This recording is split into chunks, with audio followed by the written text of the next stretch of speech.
একটি সমবাহু ফাঁপা প্রিজম একটি নির্দিষ্ট তরল দ্বারা পূর্ণ আছে। ওই প্রিজমে প্রতিসরণের জন্য কোনো আলোক রশ্মির ন্যূনতম বিচ্যুতি কোণ ৬০ ডিগ্রি হলে তরলের প্রতিসরণাঙ্ক নির্ণয় করো। তরলের প্রতিসরণাঙ্ক নির্ণয় করতে বলছে। তাহলে solution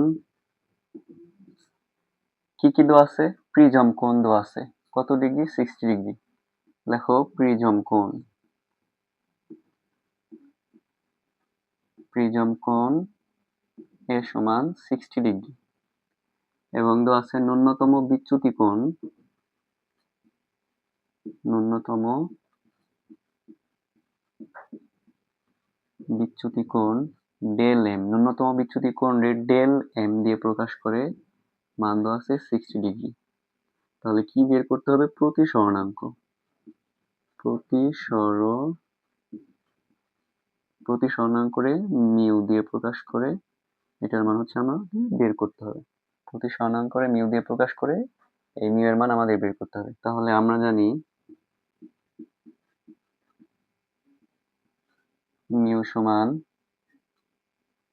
sign A plus del M divided sine A divided 2।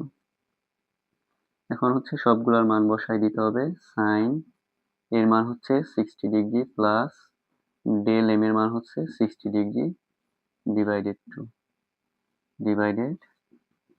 Sign এর মান হচ্ছে 60 ডিগ্রি ডিভাইডেড 2।